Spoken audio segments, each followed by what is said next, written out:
बहुत सारे परिवार में उनकी जो जमीन है, उनकी जो संपत्ति है, वो आज भी दादा परदादा के नाम से है, यानी पूर्वज के नाम से संपत्ति दर्ज है। बहुत सारे लोगों को जो संपत्ति है पूर्वज से प्राप्त होता है, यानी आप ऐसा कहते हैं ये संपत्ति जो है वो विरासत में प्राप्त हुआ है।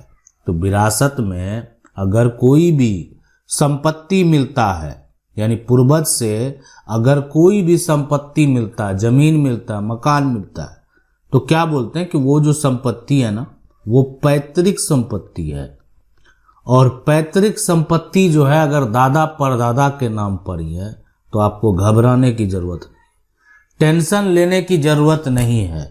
यानी अगर आपके जमीन का जो है वो खतियान दादा के नाम है, या हो सकता है कि परदादा का ही नाम दर्ज हो, या ये भी हो सकता है कि मान लेते हैं जो दादी हैं उनका नाम दर्ज है, तो अगर कोई नाना का नाम दर्ज है, नानी का नाम दर्ज है, जो भी है, तो आप जो है यानी उस परिवार का उत्तराधिकारी अगर है तो वो संपत्ति आपको जरूर प्राप्त होगा।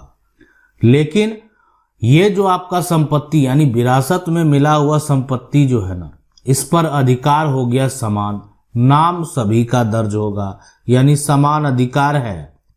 तो समान अगर अधिकार है तो वर्तमान में जो है ना सबकी ये जमीन का जो टुकड़ा देख रहे हैं, जितना भी हिस्सेदार होगा सबका हिस्सेदारी बराबर होगा, यानी हिस्सेदारी में जो है वो भेदभाव नहीं हो सकता है, इसलिए कि ये जो अधिकार हिस्सेदारी वाला है ये जन्मसिद्ध अधिकार है, यानी जन्म से अधिकार प्राप्त है और उस अधिकार से कोई भी वंचित नहीं कर सकता। अब देखें सबसे बड़ा सवाल कि इसमें घबराने वाली बात क्या है। सबसे पहले तो समझ ले, देखें अगर आपका भी जो जमीन है ना वो अगर पूर्वज के नाम से दर्ज है तो घबराने का इसलिए जरूरत है, या उसको जरूरत है जिसका जो परिवार है, यानी या कह सकते हैं परिवार में जो हिस्सेदार है, ठीक है, हिस्सेदार है।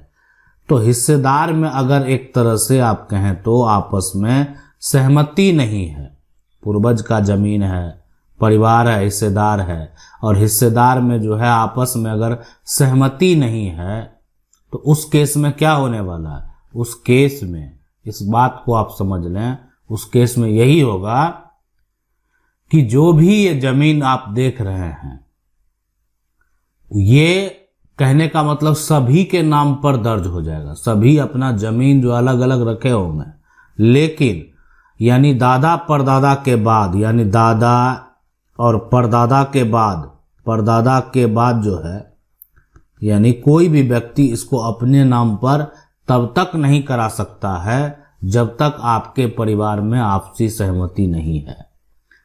नहीं तो फिर क्या करेंगे, आप कानूनी दावा करेंगे, आप कानूनी तौर पर बंटवारा का दावा करेंगे, पार्टीशन का दावा करेंगे। लेकिन अगर आपके परिवार में आपसी सहमति है तो फिर आप अपने नाम पर करा लेंगे, नहीं तो ये क्या हो जाएगा। इस पर जो है अगर देखा जाए तो पूर्वज के बाद किसका नाम दर्ज होगा, तो पूर्वज के बाद जो नाम दर्ज होगा जितने भी हिस्सेदार हैं, मान लेते हैं पूर्वज का जो एक हिस्सेदार था पहले एक के नाम से यानी परदादा के नाम से दर्ज हुआ, अब परिवार में यहाँ पर अगर देखें तो जमीन तो बढ़ चुका है लेकिन अभी लगभग 8 हिस्सेदार हैं। तो 8 हिस्सेदार का अगर आपस में सहमति नहीं बनता है, अगर बन जाता है तो 8 हिस्सेदार का नाम अलग अलग जो है एक तरह से हो जाएगा। लेकिन अगर आपसी सहमति नहीं बनता है तो पूरा जो जमीन है उस पर फिर से 8 हिस्सेदार का जो है वो एक तरह से नाम दर्ज हो जाएगा। तो अब यहाँ पर इससे समस्या क्या होने वाला, बड़ा समस्या देखें, समझें कि आखिर ये अब एक बड़ा समस्या जो है वो उत्पन्न ले सकता है। इसलिए आपको क्या करना चाहिए, ये जमीन का जो आप देख रहे हैं टुकड़ा है, अब इसमें से जो है अब इसमें नाम जो दर्ज होने वाला है वो 8 हिस्सेदार का नाम दर्ज होने वाला है। जबकि इसमें से अगर बात करें 3 हिस्सेदार जो है वहां पर हिस्सेदार वो अपने हिस्से की जमीन को बेच चुका है, अपने हिस्से की जमीन बेच दिया, फिर भी उसका नाम 3 हिस्सेदार का दर्ज क्यों होगा। यानी 3 हिस्सेदार जमीन अगर बेच भी दिया तो वो कौन सा जमीन बेचा, वो जमीन जो कि उनके पूर्वज के नाम से दर्ज था। अब आप कहेंगे कि 3 हिस्सेदार के पूर्वज के नाम से जमीन जरूर दर्ज था, लेकिन बेचा तो हिस्सेदार ही है, जमीन की रजिस्ट्री तो हिस्सेदार के द्वारा किया गया। तो देखें, ये बात जो है आपको कोर्ट में बताना होगा, किसने क्या बेचा, कौन सा प्रॉपर्टी। यानी ये एक तरह से जो भी व्यक्ति बेचा है, जिसका भी हिस्सा बेचा, अपना हिस्सा बेचा, वो तो अपना हिस्सा बेचा तो बंटवारा का कागज होना चाहिए, बंटवारा का कागज होना चाहिए।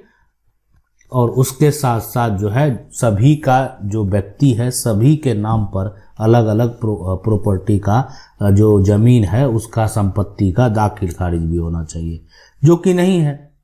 तो इसलिए फिर से वो 3 हिस्सेदार का नाम दर्ज हो गया, जो कि नहीं होना चाहिए। तो इसीलिए पार्टीशन बेहद जरूरी है। अगर आपका पार्टीशन नहीं होता है तो आपको एक बड़ा समस्या उत्पन्न हो सकता है। अब यहाँ पर एक सवाल है, बड़ा सवाल यह है कि आखिर दादा परदादा का नाम का जमीन बिक कैसे जाता है। देखें, यहाँ पर जो है इसमें एक तरह से यहाँ बात करें तो 8 हिस्सेदार का जो है ना, परदादा का नाम यहाँ पर दर्ज है, परदादा का नाम दर्ज है, का नाम है, और उसमें कितना हिस्सेदार, 8 हिस्सेदार है। अब क्यों नहीं बेच सकता अपना पूर्वज का जो है। अब इसको लेकर राज्यों में जो है अलग अलग नियम है, कानून बना हुआ है। यहाँ पर हर राज्य में अगर बात करें तो अलग नियम है, कानून है। यानी अब यहाँ पर जो होने वाला है उसको समझ लें कि जो राज्य सरकार का जो नियम है, कानून है, वो क्या है यहाँ पर कि अगर आपके नाम जो प्रॉपर्टी है उसी को आप बेच सकते हैं। बहुत सारे राज्य में ये नियम नहीं है, यानी कुछ राज्य में ये नियम आपको देखने को मिलेगा और कुछ राज्य में ये नियम नहीं है। तो अगर ये नहीं आपके पूर्वज की जमीन आप बेच सकते हैं।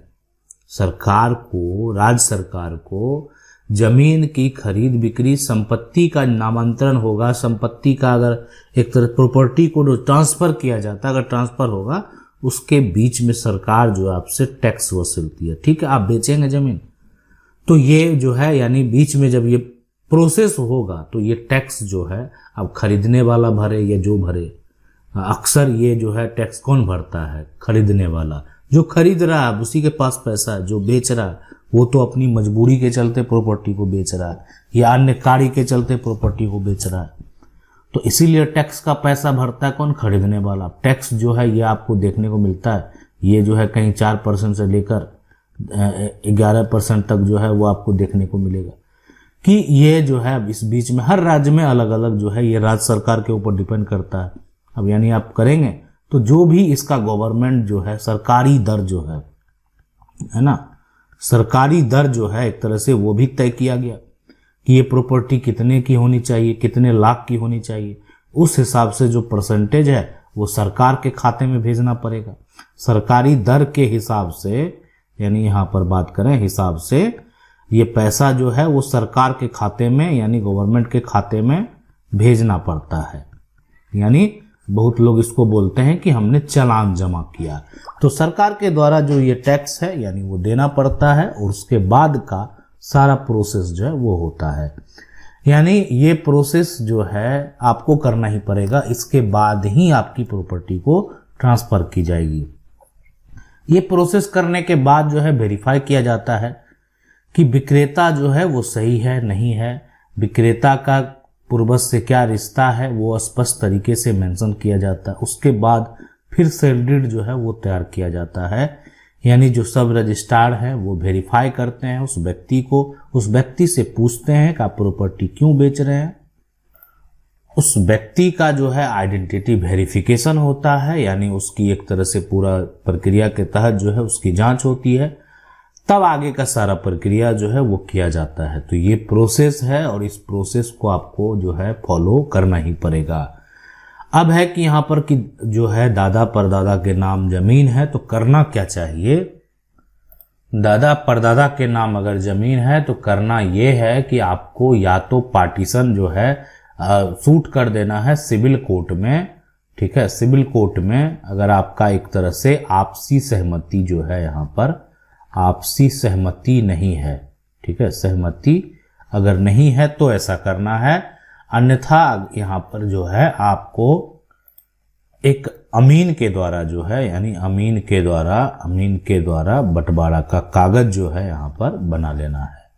यानी जो है, जो भी कोई आपकी आसपास में कोई भी जो जमीन को मेजर करने का कार्य करेंगे, उनके द्वारा आपको जो है ये कागजात तैयार करवा लेना है। यानी वो पूरा प्रॉपर्टी जो है आपका एक तरह से दर्ज होगा, यानी आप कह सकते हैं कि एक पंचनामा जो है आपको यहाँ पर नामा तैयार करवा लेना है। आशा करते हैं वीडियो अच्छा लगा होगा। वीडियो को लाइक जरूर कर दें। चैनल को पहली बार देख रहे हैं, सब्सक्राइब करके जो बेल आइकन है उसको जरूर दबा लें। मिलते हैं अगले वीडियो में, तब तक के लिए जय हिंद।